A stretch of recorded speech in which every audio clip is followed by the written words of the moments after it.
और इस बीच बड़ी खबर आपको बता दें राजस्थान के करौली मामले की, जहां पर पुजारी की हत्या से जुड़ी हुई बड़ी खबर। पुजारी के परिवार ने धरना खत्म कर दिया है। दरअसल आपको बता दें सरकार ने पीड़ित परिवार की मांगे मान ली हैं। पुजारी के परिवार को पक्का मकान देने का ऐलान किया है। जो मांगे मानी गई है उनमें पक्का मकान देने की बात कही गई है। इतना ही नहीं, इसके अलावा पुजारी के परिवार को 10 लाख रुपए भी सरकार देगी। परिवार के एक सदस्य को नौकरी देने का वादा भी सरकार ने किया है। और इसके साथ ही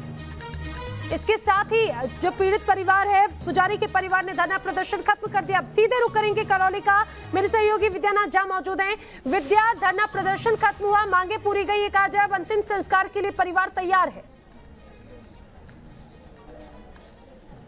जी बिल्कुल, मैं सबसे पहले आपको तस्वीर दिखाना चाहता हूं। ये देखिए, अब पंचतत्व में पुजारी विलीन हो जाएंगे, उनका जो पार्थिव शरीर है वो विलीन हो जाएगा। लेकिन इसके साथ ही अभी कुछ बड़े सवाल हैं जो बाकी है। सवाल सीधे सीधे राज्य की सरकार से हैं और गहलोत सरकार से है, कांग्रेस की सरकार से है कि क्या 10 लाख में इंसाफ मिल गया है पुजारी को? उनकी हत्या हुई है, उन्हें जिंदा जला दिया गया। परिवार ने 50 लाख रुपए की मांग की थी, परिवार के एक सदस्य की नौकरी की मांग की थी।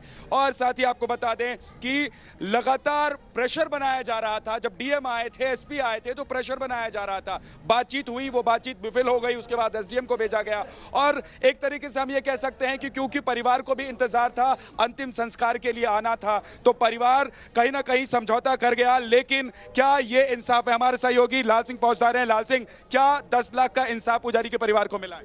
नहीं, बिल्कुल नहीं मिला है विद्यानाथ झा। आप देखिए, 10 लाख तो एक महज एक एक्सीडेंट होते हैं ना, उसमें घायल को भी दे दी है गहलोत सरकार। इसी गहलोत सरकार ने 50-50 लाख दिए मौके पर आके। राहुल गांधी ने कॉन्फ्रेंस करके नौकरी दी है। आपने 10 लाख में कोई इंसाफ मिलता है क्या? पूरे गांव वाले बैठे रहे, 5-5 महिलाएं बेहोश होगी चली गई। लेकिन चूंकि ये धर्म निभाया है, ये धर्म निभाया है इस गांव के लोगों ने, क्योंकि उस पंचतत्व में विलीन होने के लिए ज्यादा इंतजार नहीं किया जा सकता जितना इंतजार करेंगे मोक्ष में दिक्कत।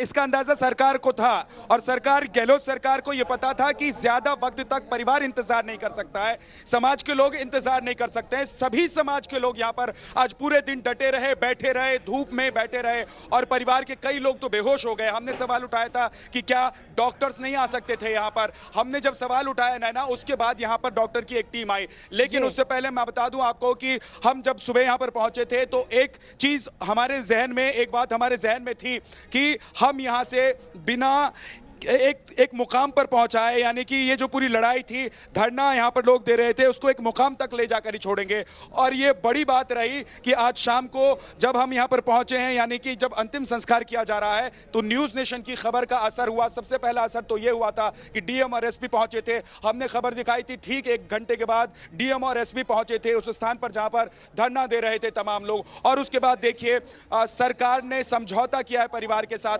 हालांकि सरकार ने परिवार को दबाकर समझौता किया, बिल्कुल दबाया है विद्यानाथ झा, बिल्कुल दबाया। लेकिन मैं एक बात जरूर कह देना चाहता हूं, पूरे न्यूज नेशन के दर्शक सुन लें, मौजूद गांव के लोग सुन लें, क्योंकि जितना दबाने की कोशिश गहलोत सरकार करेगी, हम कह देते हैं, चाहे काटो जुबान मेरी, चाहे गोली सीने पार करो, चाहे तुम निर्ममता से सरेआम संहार करो, लेकिन जब तक जान रहेगी हम सच का साथ निभाएंगे। और आज भी हम बाबूलाल वैष्णव के साथ खड़े हैं और खड़े रहेंगे। तुम दबा सकते हो उसका बहाना लगाकर, तुम दबा सकते हो इस गाँव की मजबूरी समझ के, तुम दबा सकते हो बेटियों के आंसू की मजबूरी समझ के, तुम दबा सकते हो 5 महिलाओं लेकिन जब न्यूज नेशन ने इस खबर को प्रमुखता से दिखाया, उस खबर को दिखाए जाने का ही प्रभाव है। खबर को दिखाए जाने का ही प्रभाव है कि सरकार ने परिवार से मुलाकात की और उनकी मांगे मानी गई हैं।